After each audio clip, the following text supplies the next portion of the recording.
네, 하나님의 귀한 말씀 보겠습니다. 이사야 66장입니다.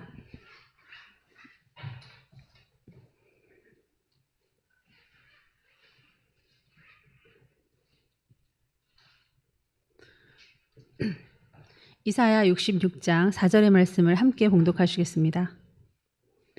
나 또한 유혹을 그들에게 택하여 주며 그들이 무서워하는 것을 그들에게 임하게 하리니 이는 내가 불러도 대답하는 자가 없으며 내가 말하여도 그들이 듣지 않고 오직 나의 목전에서 악을 행하며 내가 기뻐하지 아니하는 것을 택하였음이라 하시니라. 아멘. 기도하시겠습니다. 하나님 감사합니다. 우리를 변함없이 사랑하시고 끝까지 포기하지 아니하시고 사랑하실 주여, 주님을 의지하며 평생을 의지하며 살게 하여 주시옵시고 마지막까지 그 끈을 놓지 않고 그것이 습관이 되어서 나도 모르게 하나님을 붙잡고 있는 자 되게 하여 주시옵소서. 그 길만이 살 길이란 것을 알게 하여 주시옵시고 아버지 세마포 단장하고 아버지 세마포 빨고 하나님 주의 나라가 임하기 아버지 주여 직장까지 아버지 아버지 때까지 하나님 우리의 아버지 하나님을 바라보는 그 사랑과 소망이 끊어지지 않게 도와 주시옵소서. 예수님의 이름으로 기도합나이다. 아멘. 네, 정권이 바뀌었으므로 나라와 민족을 위해서 더욱더 기도하시는 여러분 되시기를 축원합니다. 여가부도 폐지한다고 그러죠. 당연히 했어야 될 일입니다. 근본적으로 했었던 그 여성의 인권을 위해서 활동했었던 그것 외에 더 추가해서 오버하고 이런 것들은 참 안 좋은 것 같습니다. 여가부가 아니라 남가부 이런 것도 있어야 되겠습니까? 각자 자신들의 인권을 지금 얘기하고 있는데요. 김지현이 아니라 김지현 약사님이고 이지연 청년이 발표를 했었죠. 무슨 동화책 아빠 인권, 엄마 인권, 목사 인권도 있어야 됩니까? 성도 인권도 있어야 되고 이러면은 이게 감정 부추기는 거거든요. 평소에 억눌렸던 거 누가 클릭만 해주면 막 확 올라오는 거거든요. 이러한 모든 마지막 때에 우리 죄성을 탁 움켜쥐고 사탄이 장난질하는 걸 정확히 봐야 될 줄 믿습니다. 이게 뭐냐, 다 내가 원하는 대로예요. 모든 것은. 그러니까 자아를 부추기지 않으면 내가 원하는 대로 내 생각 이런 것들을 자꾸만 생각하는 세대에 부추기지 않으면 이게 일이 안 되거든요. 그러니까 사탄은 거기를 엄청 집중 공격을 하거든요. 왜냐하면 우리 마음속에는 사탄이 좋아할 만한 것들이 너무 많습니다. 그냥 가만히 있으면 죄로 가게 돼 있거든요. 하나님도 만만치 않으시죠. 그래서 하나님께서는 내 말을 좀 들어라. 내 말을 듣고 떠는 자를 내가 돌볼 것이다. 결국은 그러할 자를 돌볼 것이다 라고 말씀하십니다. 2절입니다. 나 여호와가 말하노라. 내 손이 모든 것을 지었으므로 그들이 생겼느니라. 무릇 마음이 가난하고 심령이 통회하며 내 말을 듣고 떠는 자, 그 사람은 내가 돌보려니와 그 사람은 돌보실 것입니다. 그러면 여러분이 너무 신령해서 항상 하나님이 매 순간 얘기해 주시죠. 그렇진 않단 말이에요. 그럼 우리는 생각을 해야죠. 과거에는 특별 계시가 있었습니다. 그래서 꿈도 현몽하고 지금 다 일반 계시예요. 그리고 어떻게 될 것이다라는 걸 막 요한에게 반모섬에 유배된 제자 요한에게도 말씀하시고 예레미야에게도 얘기하시고 이사야에게도 얘기하시고 그랬어요. 그게 바로 다 역사 가운데 흐르는 그 특별 계시였단 말이에요. 근데 지금은 특별 계시가 아예 필요 없는 게 성경이 기록이 다 끝났습니다. 정경화됐어요. 66권 안에 다 들어있으므로 여기 보면 돼요. 그러면 하나님의 말씀이 가장 완벽한 계시라서 요거 보면 되는데 왜 요거대로 안 하느냐 이거죠. 그리고 또 하나님은 자연 만물을 통해서 우리한테 일반적으로 계시하고 계십니다. 얘기해주고 계세요. 그리고 우리 꿈을 통해서든지 환상을 통해서든지 말씀하시죠. 그러나 늘 그렇진 않다 이거예요. 그러면 하나님은 정말 다방면에서 우리에게 알게끔 하시는데 그러므로 예배는 필수죠. 그래야 우리 자아가 좀 떨어지고 비워지고 깨끗해지고 들릴 거 아닙니까? 자연 만물이라든지 말씀이라든지 뭐가 봐서 들려야죠. 근데 우리가 엄청 신령한 것 마냥 하나님이 우리에게 늘 말씀해 주신 것 마냥 다른 사람의 말, 특히 믿음의 사람의 말 안 듣잖아요. 자연 만물은커녕 사람의 말도 안 들어요. 부모의 말도 안 듣습니다. 왜 그러느냐? 여러분 생각해보세요. 너무너무 간단한 거예요. 봐봐요. 우리 안에 좋은 일 아니면 나쁜 일이 일어나요. 좋은 일은 뭐겠어요? 좋은 일을 통해서 좋은 말을 듣고 막 나한테 좋게끔 하는 건 뭐겠어요? 위로밖에 더 있어요? 그럼 위로하시려고 그러는 거죠. 그럼 나쁜 일은요? 그게 바로 책망 아니겠습니까? 나쁜 일이 책망이고 나한테 나쁘다고 생각하는 게 권면인 거지. 좋은 말만 좋아하는 사람들 왜 나한테 불편한 소리 해? 왜 내가 틀렸다고 해? 왜 내가 잘못했다고 해? 그런 말들을 누가 불편하게 해주겠습니까? 싸우자는 거 아니면.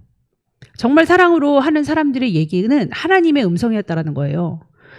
그렇게 내 말을 듣고 떠는 자는 내가 돌보는데 너희가 예배 드린다고 하는 그 소를 잡는 거?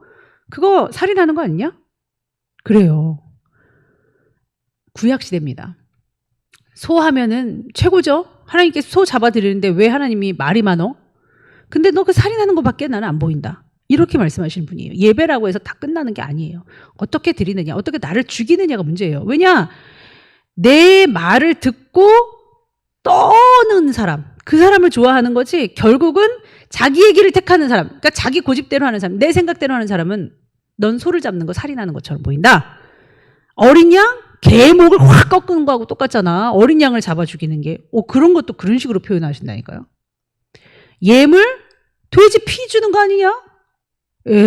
우리가 돼지 피를 드렸다고요? 그래! 난 그렇게 본다. 분양하는 거? 그 우상 찬송하듯 하는 거 아니냐? 왜 이렇게 하느냐? 자기가 옳다고 생각하는 자들. 3절입니다. 소를 잡아드리는 것은 살인함과 다름이 없이 하고 어린 양으로 제사 드리는 것은 개의 목을 꺾음과 다름이 없이 하며 드리는 예물은 돼지의 피와 다름이 없이 하고 분향하는 것은 우상을 찬송함과 다름이 없이 하는 그들은 자기의 길을 택하며 그들의 마음은 가증한 것을 기뻐한다는 거예요. 내 길을 늘 택하는 사람. 가증한 것도 뭔지도 몰라. 그냥 내 길이 좋은 거야. 하나님의 잔소리, 누구의 잔소리, 다 뭐 이것까지 무슨 예민하게 뭐 나 아무것도 못하게 안 해. 막 이런 거 있잖아요. 죽어지면 어떻습니까? 주님 안에서. 그게 신부단장인데. 그래, 네가 그렇게 한다? 그럼 내가 너를 어떻게 할 거냐면 유혹을 갖다 줄게. 죄짓게 하겠다는 거예요. 하나님이 그렇게도 하신다는 거죠. 예수님에게도 유혹자가 있었습니다. 40일 동안 금식하셨을 때 빵으로 유혹하고 천하만국을 보여주기도 하고 그랬었죠. 넘어가지 않으셨습니다. 우리가 이렇게 영통하고 신령한 사람이 면 너무 다행인데 뭣도 모르고 살아요. 저도 뒤를 돌아봤어요. 하나님께서 우리 예수님의 유구를 입고 오셨는데 신성을 사용하지 않으셨어. 매 순간 어쩜 이렇게 실수 안 하셨지? 근데 그 클라이막스라고 하는 마지막에 그 시즌에 고문당하시고 고통당하시고 피 흘리시고 침뱉음 당하시고 골고다 십자가 올라가시면서 못 박히는 순간까지도 끝까지도 어떻게 그렇게 한결같이 순종하셨지? 그걸 너무너무 알고 싶은 거예요. 그래서 막 기도했어요. 그럼 나는 내 믿음이 한 번도 약했던 적은 없었는데 근데 내 생각에는 내가 그렇게 잘한 것 같진 않아요. 너무 짐승같이 살았다는 생각밖에 안 들거든요. 지금은 더욱더. 그럼 나는 왜 그랬을까 생각했더니 첫 번째로는 누가 말을 해주지 않았습니다. 디테일하게. 권면이란 게 없었어요. 뭐 이렇게 해라 저렇게 해라 이건 나빴다 그건 정말 안 좋은 거다가 아니라 뒤에서 엄청 욕만 한 거예요. 전 좋은 어른들이라고 생각하지 않습니다. 앞에서 내가 좀 힘들어도 얘기해 주셨으면 얼마나 좋았을까. 그러면 정말 그 간단한 청소 하나 하는 것도 좀 야단 안 맞았을 텐데. 두 번째로는 말을 해주셨죠. 저희 엄마라도 사랑으로 말해주셨죠. 근데 안 들렸습니다. 억하심정만 있었습니다. 우습게 여겼습니다. 몰라서 그래. 지금 세대가 어떤 세대인데. 자기 때 생각하나 봐. 이렇게 생각했습니다. 기억을 짜내니까 생각난 거예요. 사실은 제가 말 되게 잘 들은 줄 알고 나는 너희들과 같진 않았거든 이렇게 권면을 했었는데 아니더라고요. 제가 얼마 전에 사람에게 연락을 끊는 건 진짜 나쁜 짓이다 이렇게 말을 했잖아요. 제가 연락 끊었더라고요. 저는 그러지 않은 줄 알았는데 제가 연락 끊었더라고요.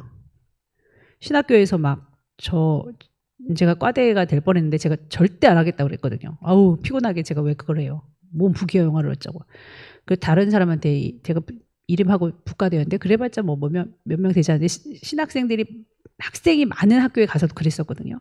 근데 연락이 굉장히 많이 왔었는데 너무 귀찮은 거예요. 한 번 전화하면 막 2시간, 3시간 막 이렇게 막 좀 우리 집 근처에 이사 오고 싶대요. 막 여자분이시죠. 그래서 막 상담을 계속 받고 뭐 신앙을 배우고 싶고 그분도 심호하시는 전도사님이신데 다른 교회에서 너무 귀찮아서 그냥 차단했거든요. 저도 그랬더라고요. 그러니 내 자신을 돌아보지도 못하고 알지도 못하는 얼마나 무지한 인간입니까? 그러면서도 최근까지도 나는 넘어지는 것을 봅니다. 그러니까 결국은 내가 무지해서 내 죄까지라도 생각하지 못하는 거지 나는 참 죄인이었다는 거예요. 그거 늘 점검하십시오. 그러면은 어떻게 예수님은 넘어지지 않으셨을까 하고 예수님의 행적을 보니까 엄청나게 대단한 게 아니라요. 그 사람들의 인기를 얻고 더 얘기해 주세요. 더 같이 있고 싶어요. 아우 밥이 뭐예요. 밥 다 싫고 그냥 우리 이 광야에서 그냥 계속 얘기 들을래요. 점심 저녁 다 지나도 상관없어요. 아우 여기 사람들한테 먹을 걸 줄 게 있느냐. 뭐 있어요. 물고기 2마리에 떡 5덩어리밖에 없습니다.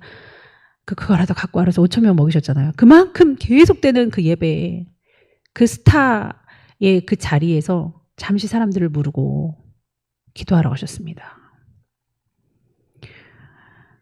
헌물이 많이 들어와서 재정부를 둘 정도로 예수님은 그렇게 체계적으로 가르침의 그 교역의 역사가 이루어졌는데도 사람들을 번번이 물으시고 기름을 짜낸다는 의미의 그 감람산, 겟세마네 동산 이런 곳에 가서 기도하신 거예요. 따로 멀리 떨어져서 사람들에게 구애받지 않으려고 한마디라도 거들면요 기도가 깨지더만.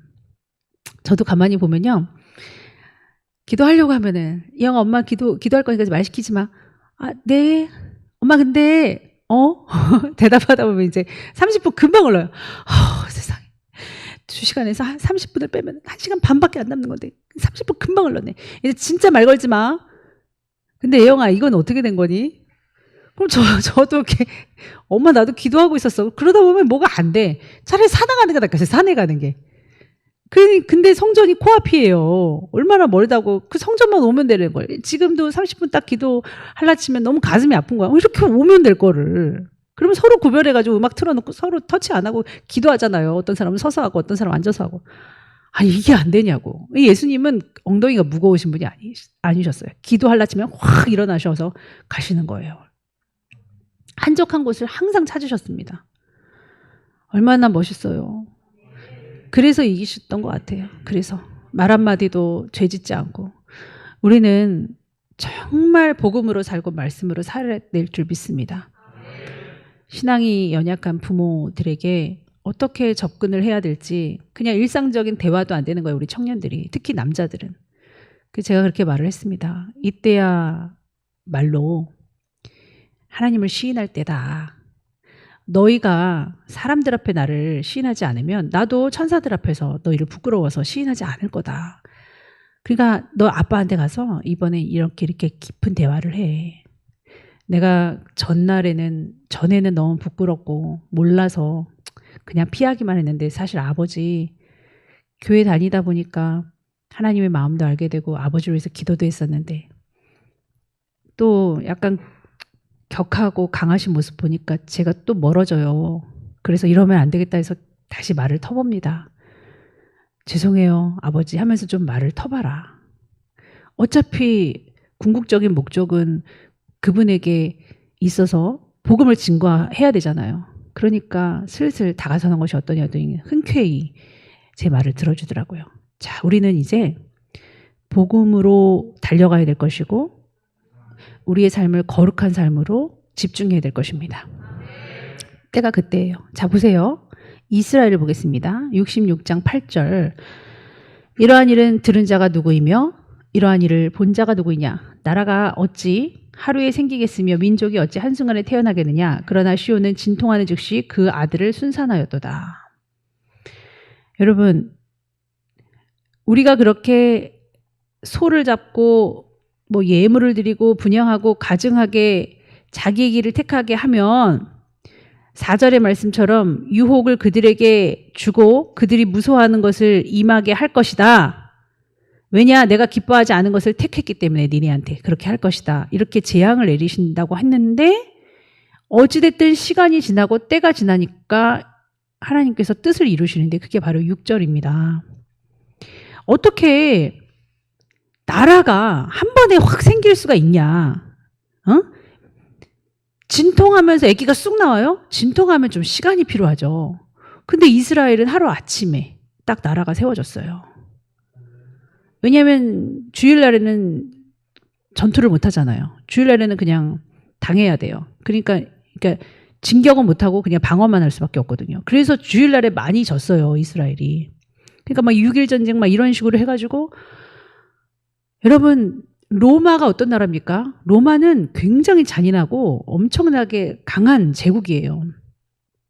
그러나 그 로마가 다스릴 때 뜨인 돌이 확 와서 그 로마 제국을 무너뜨려요. 그렇지만 그거는 상징적인 거고, 사실상 예수님께서 로마 지배하에 있을 때 태어나셨을 때는요, 맨날 도망 다니셨어야 됐거든요. 그리고 로마라는 나라가 이스라엘 사람들을 전체적으로 다 찢어놨어요. 다 흩어져 살게 했어요. 그러니까 그 나라에는 이스라엘 사람들이 없는 거예요. 그렇게 된 것이 1800 몇십 년, 그러니까 1900년 동안 그렇게 없었던 나라예요. 그 이스라엘 사람이 이스라엘 땅을 밟을 수가 없었어요. 전체적으로 찢어져 사니까. 그러면 우크라이나는요? 우크라이나에도 이스라엘 사람들이 있었죠. 디아스포라는 전 세계적이었습니다. 그러니까 그들은 언어의 귀재고 금융을 쥐었어야만 됐어요. 왜냐하면 어디 가도 미움받으니까. 예수 잡아 죽인 인간들. 그러나 한순간에 나라를 회복시키는데 1948년도에 하나님께서 독립시켜 주십니다. 그래서 사람들이 모이긴 모였는데, 그래서 터 잡고 이제 자식 낳고 거기서 사는데, 그래도 많은 아랍인들이 살았단 말이에요. 중동 사람들이 거기 살았단 말이에요. 왜냐하면 내 땅을 내가 지금 자리를 못 잡고 있으니까 내 땅에 와서 이주해가지고 사는 사람들이 토백이처럼 살고 있단 말이에요. 그런 분쟁이 없어요. 그런데 마지막 때로 가면 어떻게든 뽑아가지고요. 미국에서 뽑고 중국에서 뽑고 막 뽑아가지고 우크라이나에서 전쟁이 나게끔 해서 뽑아가든, 전쟁이 나면 어떻게 했어요? 내 나라로 돌아가야죠. 빨리 가야죠. 돈도 있는데. 그렇게 되면 주님 온다. 이렇게 성경에 말씀해 주셨습니다. 내가 진통하는 즉시 순상하였도다. 내가 이스라엘을 그렇게 회복하였고 이스라엘을 위하여 기도하는 자 내가 평강을 주고 형통하게 한다고 하지 않았냐. 시편 122편에. 그럼 우리는 왜 이스라엘을 주목해야 되느냐. 사실은 이스라엘은 남의 나라 얘기 같고 신경 안 쓰고 싶단 말이에요. 마찬가지예요. 성경도 내가 거룩함에 집중하지 않으면, 내가 복음에 집중하지 않으면 이건 너무나도 먼 얘기예요. 고대의 이야기입니다. 그런데 내가 성경에 집중하다 보면 이스라엘에게 집중 안 할 수가 없어요. 이스라엘을 알아야 하나님을 아니까. 하나님이 그 많은 민족 중에서 왜 이스라엘을 택했겠습니까? 여러분, 이스라엘 사이트를 보면 이쪽은 유럽, 위에 이쪽은 아시아, 밑에는 아프리카, 그 가운데를 꼭 모든 군대가, 제국이라는 군대는 이스라엘 다 밟고 지나갔어요. 여러분, 어디 잔디도 보세요. 우리 대학교 잔디도 보면 자주 지나가는 데는 아주 그냥 밑에가 난리잖아요. 풀이 자랄 수가 없거든요. 그런 이스라엘 땅을 하나님께서 지정하시고 사랑하시고 민족을 그쪽으로 모으게 하셨다는 거예요. 그러므로 우리가 집중하면 집중할수록 이스라엘은 하나님을 알 수밖에 없는 놀라운 것입니다. 그 이스라엘을 계속 얘기하는 거예요. 그러면서 너는 집중하여 이제 이스라엘을 위해서 기도하고 회복을 위해서 기도하고, 너랑 상관없다고 하지 말고, 나라 민족 나와 상관없어, 역사 상관없어, 우리 부모님이 어떻게 살았든 나만, 그게 아니에요. 이스라엘이 어떻게 됐든 아닙니다. 하나님이 보여요. 하나님께로 집중하시는 여러분 되시기를 바랍니다. 이제 우리 중고등부가 몇 명 왔습니다. 오로지 새신자들을 집중하여서 덕을 끼치는데 사용돼야 될 것이고, 덕이 아닌데 걔네들을 앉혀놓고 기껏 교회 데리고 세상 얘기해요. 여자 얘기해요. 연예인 얘기해요. 못하러 그럽니까? 복음 아니면 어차피 역사가 일어나지 않습니다. 그거 믿으시고 우리 복음 안에 늘 무장하시는 여러분 되시기를 축원합니다. 기도하시겠습니다. 내가 옳다고 생각하여 늘 나의 길을 택하면 하나님은 미혹을 주십니다. 하나님께서 제사 지내는 거, 예배 드리는 거 기뻐하시지만 어떻게 예배 드리느냐가 중요합니다. 무조건 내가 옳다라고 생각하는 자아가 충천하여 하나님의 말씀도 들어오지 않고 이스라엘은 먼 얘기처럼 들리는 그러한 자들이 되지 않게 도와주시고, 오늘 이사야를 끝으로 이사야의 아버지 그 역사 속에 흐르는 이스라엘의 안타까운 사정을 보며 정말 나와 같구나라는 것을 알아. 하나님, 우리의 역사 속에 도도히 흐르는 하나님의 그 참견하심과 하나님의 안타까워하심을 볼 수 있는 눈을 가질 수 있도록 도와주시옵소서. 예수님의 이름으로 기도합나이다. 아멘.